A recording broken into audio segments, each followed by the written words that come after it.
Docteur Bertin Kové, bonjour. Bonjour. Nous sommes au Bénin pour un entretien exclusif. Vous êtes porté candidat là pour être président du Bénin en 2026. Les motivations. Alors, voyez-vous, c'est depuis 1994, j'avais 24 ans, que j'ai décidé de me préparer à servir ma nation un jour. Parce que j'ai remarqué que trop souvent, les gens deviennent des hommes politiques, ou bien ils développent, ou bien ils se découvrent une ambition politique parce qu'ils ont de l'argent, ou entre-temps parce qu'on les a nommés dans un gouvernement. Or, ça ne suffit pas. Avoir servi dans un gouvernement ne fait pas de vous un homme politique. Parce que, en réalité, un ministre, c'est un serviteur. Donc, vous pouvez avoir été même 30 ans ministre sans jamais remplir les conditions d'être un président ou d'être même un homme politique. Un homme politique, sa première fonction, c'est d'être un serviteur. Et si vous ne comprenez pas qu'il faut être serviteur, ben vous ne serez jamais un bon président. Un homme politique, c'est celui-là qui doit pouvoir être assez humble pour laver le pied de ces populations à des moments donnés. Pourtant, c'est lui le président. Ainsi donc, je me suis formé à être Inch'Allah, parce que le pouvoir appartient à Dieu, à servir mon pays un jour. En 2016, j'ai été candidat à l'élection présidentielle. Je suis 33 candidats, j'ai été 13e. Aujourd'hui, je soutiens le président Patrice Talon, après avoir été son opposant farouche, mais puisqu'il a des résultats, il a du succès, j'ai estimé qu'il vaut mieux que nous travaillions ensemble, puisque aucun de nous n'aime le Bénin plus que son prochain. Alors, pourquoi je suis candidat? Je suis justement candidat pour pouvoir tisser à l'ancienne corde une nouvelle. Comme on le dit, il n'est pas mauvais aussi de copier celui qui fait bien. Absolument. Mais ici, nous n'allons même pas copier. Nous allons nous inspirer de ce qui se fait, améliorer ce qui a été mal fait et faire mieux ce qui a été bien fait. Docteur Bertin Kové, je ne vous coupe pas, mais on le dit très souvent, tant qu'il reste à faire, rien n'est encore fait. C'est vrai. Beaucoup le disent. Le président Patrice Talon, aujourd'hui, fait face à des opposants farouches. D'aucuns parlent de la cherté de la vie. Des gens sont emprisonnés, des exilés. Dites-nous un peu, vous avez aussi été fait... On vous a forcé à l'exil entre-temps. Vous êtes revenu, vous avez fait la prison. Alors, je voudrais, à l'entame de ma propre candidature, ne pas aborder certains pans, mais je ne ferai pas un faux fuyant. En réalité, ayant été le chef de l'opposition, si moi j'ai pu rentrer et que je suis libre, c'est que tout opposant peut rentrer s'il n'a rien à se reprocher. Parce qu'il y en a qui, parce qu'ils ont pris l'argent public, ils ont des casseroles, on fuit, on devient opposant, on se cache dans la politique. La politique ne doit pas vous protéger de vos responsabilités devant la nation. Ceci étant dit, je souhaite que même ceux qui ont des choses à ce qu'on puisse leur reprocher dans la politique ou bien dans la prévarication de nos ressources puissent rentrer chez eux. C'est mon souhait, ça. Je ne veux pas savoir qui est innocent, qui est coupable. Et si vous étiez le président de la République, est-ce que vous êtes prêt à initier tout cela? Ça dépendra. Celui qui a pris l'argent public, s'il est prouvé qu'il a pris l'argent public, nous allons l'appeler pour dire, cher ami, mais en prenant tel montant, ça fait tel nombre de puits que tu nous empêches de faire, tel nombre d'écoles que tu nous empêches de faire. Le président Talon a eu le génie aujourd'hui, chaque jour à midi, nos enfants du cours primaire ont un repas chaud. Et c'est déjà à 90% des écoliers au Bénin. Mais ça fait tel nombre d'enfants que tu empêches de bien manger. Donc, ramène une partie. Là, c'est l'école de Bassirou Diomaye Faye que vous irez quand même, le président sénégalais en quelque sorte. Ah non, moi c'est plutôt l'école de Houphouët-Boigny. C'est Houphouët-Boigny qui le faisait. Le président Houphouët-Boigny. Vous savez, j'aime suivre les anciens. Et quand quelqu'un détournait, au lieu de le jeter en prison, il lui ordonnait même d'aller investir dans sa localité et de faire travailler des jeunes. Et l'État devenait actionnaire aussi dans l'entreprise. Et quand ça réussit, c'est l'entreprise qui permet de rembourser ce qu'il a pris à l'État. Et le reste devient sa propriété puisque ça a réussi. Donc c'est au fouet. Mais si Diomaye Faye le fait, je lui dis félicitations, c'est ce qu'il faut. Parce qu'il ne sert à rien de mettre celui qui a pris l'argent en prison. Il reste là quelques années. Après, il sort. On considère qu'il a payé la dette. Et l'argent n'est jamais récupéré. Donc, oui, moi, président, je vais voir comment amener l'apaisement, mais pas l'apaisement à tout prix. Ça ne se fera pas au détriment de l'intérêt général. Donc, voilà. Maintenant, pour revenir à la question initiale, je suis candidat pour pouvoir construire à la suite de ce que le président Patrice Talon a fait, une économie fondamentale pour un développement à visage humain. Ce que le président a fait jusqu'à aujourd'hui, il a mis en place les fondations. C'est même les pré-fondations du développement qui sont en place. On a les routes, on a le système d'électricité qui est en cours, on a le système d'eau potable qui est en cours, l'éducation qui est en cours. Ça, c'est du ressort de l'État. Le développement sera quand les populations elles-mêmes, par leurs activités, pourront gagner de l'argent grâce à ce que l'État a mis en place. C'est là où le développement commence. Sinon, vous vous retrouvez comme ce que le Nigeria a vécu. Abuja est devenue une très belle ville, mais les villageois qui étaient à côté d'Abuja n'en ont réellement pas profité. Et quand vous regardez réellement Abuja au Nigeria, puisque vous venez d'Abuja, mais ce n'est pas le Nigérian lambda qui en a profité. Il fait bon vivre pour d'aucuns à Abuja. Ce sont les étrangers qui en profitent. Alors qu'en principe, le développement qui a été construit à Abuja aurait dû profiter aux Nigérians, aurait dû être plutôt l'ancienne corde qui leur permet de tisser la nouvelle pour améliorer leur propre vie. À vous entendre parler et à travers vos chroniques quotidiennes, vous insistez sur l'économie fondamentale. Parlez-nous un peu, quel plan vous avez pour le Bénin et comment cette relation se fera avec les autres pays? Alors, je espère chercher en économie fondamentale pour un développement à visage humain. J'estime qu'à la suite du président Patrice Talon, il faut que le Bénin aménage, viabilise la plupart des terres agricoles encore en jachère, les mettre à disposition des producteurs agricoles. Ils produisent et c'est à travers la production qu'ils vont rembourser l'investissement qui a été fait pour aménager ces terres-là. Il faut que nous ayons de l'électricité pour tous. Il faudrait qu'on ait de l'eau potable pour tous. Il faudrait qu'on ait un système de santé pour tous et abordable. Il faudrait l'éducation, j'en ai déjà parlé. Il faudrait qu'on ait l'habitat pour tous.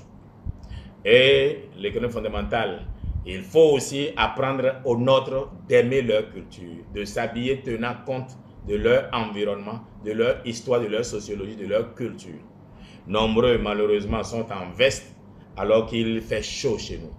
La veste, par exemple, elle est faite pour protéger du froid avec la cravate.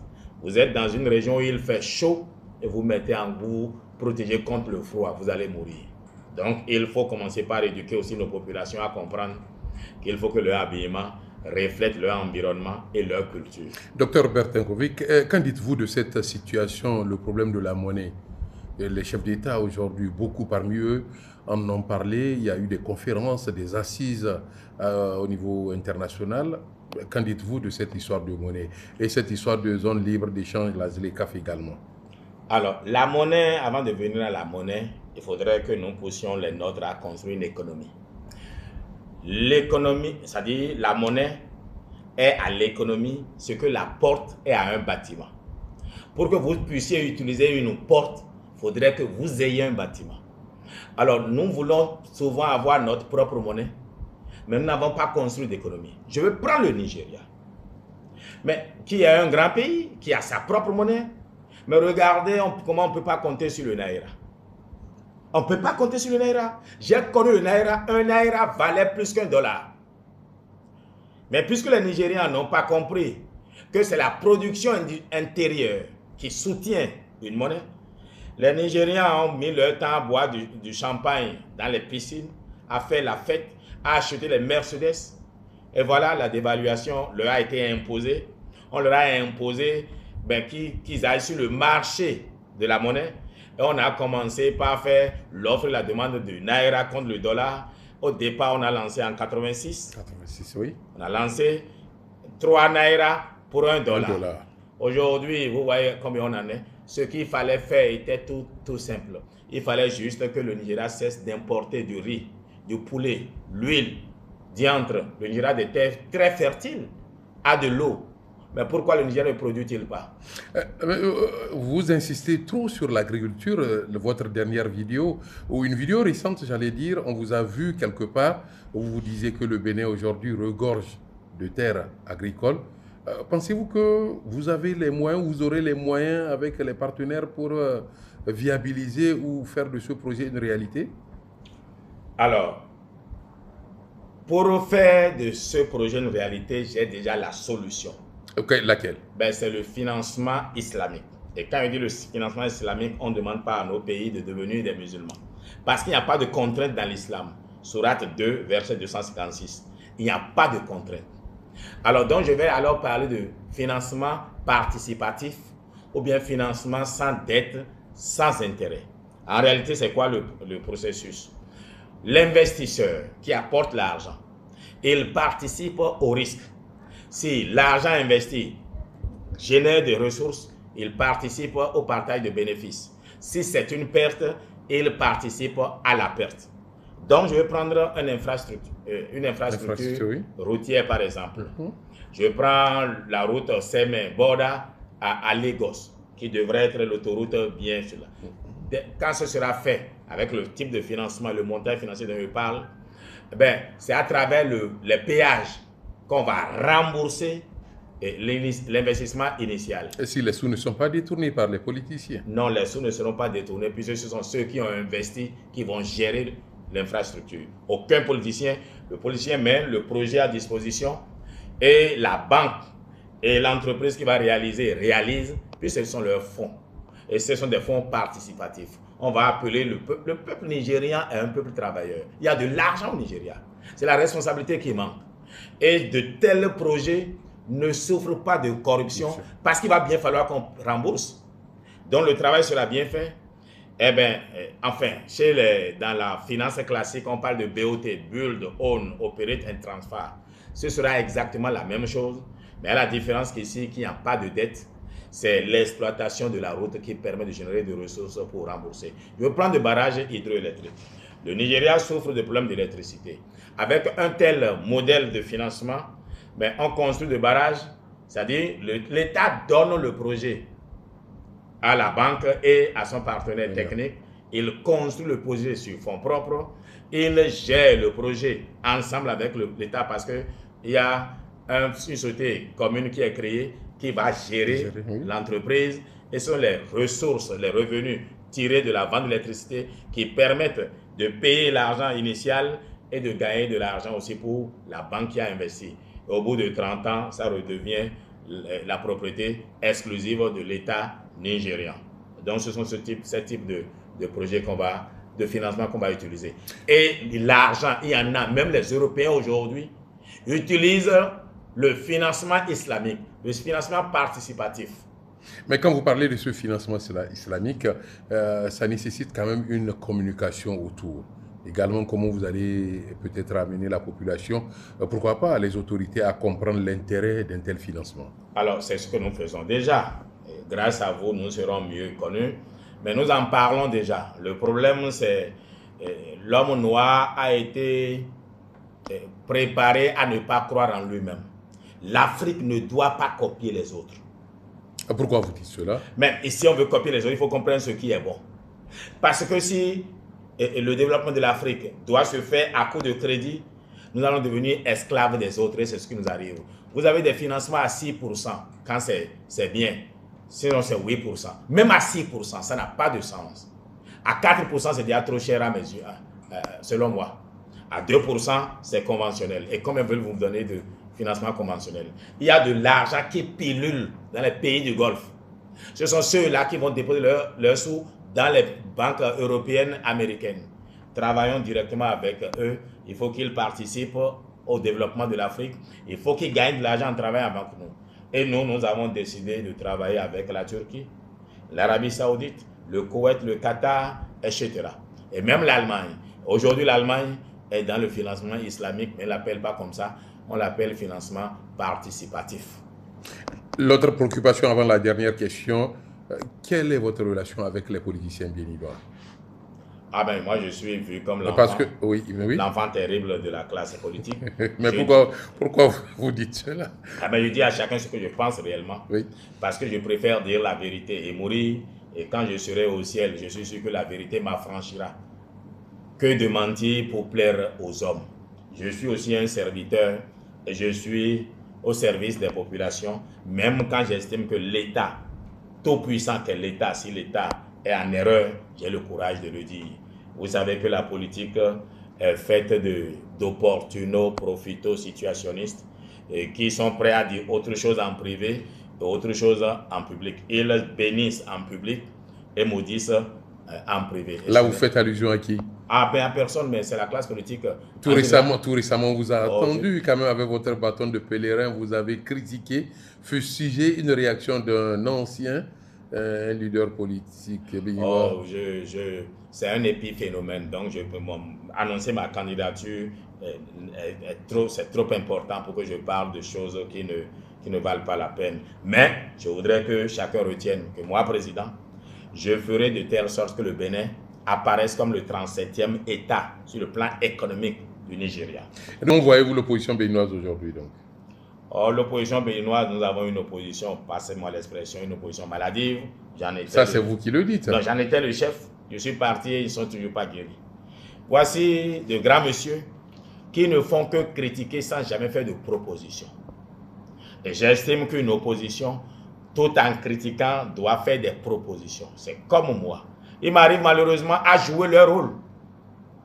Tout en étant soutien défectif à Patrice Talon, je me retrouve malheureusement à jouer leur rôle. C'est comme cette histoire de Bénin qui était d'accord avec la CEDEAO, lui et moi, pour aller faire la guerre au Niger. J'ai été le seul, pourtant soutien à Talon, à dire non, c'est une erreur. Cette opposition-là est restée timorée.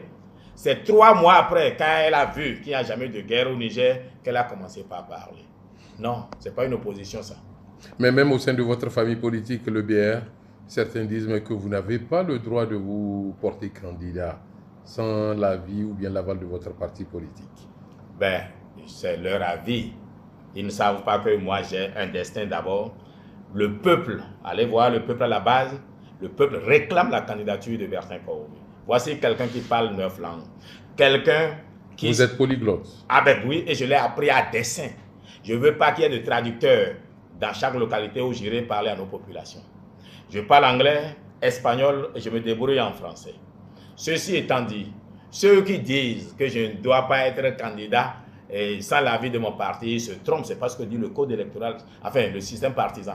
Le système partisan veut que ce soit le parti qui... C'est comme au Nigeria. Ce n'est pas parce que c'est le parti qui doit décider de qui est candidat que vous ne pouvez pas faire de pré-campagne. Mais le Nigeria, c'est un pays anglophone, vous êtes au Bénin. Oui, mais il faut copier ce qui est bon chez les autres. Mais je voudrais juste vous poser une autre question. Est-ce que vous aurez le courage de le dire en face du chef de l'État? Mais bien sûr, tout le monde me connaît. Moi, je dis à chacun ce que je pense.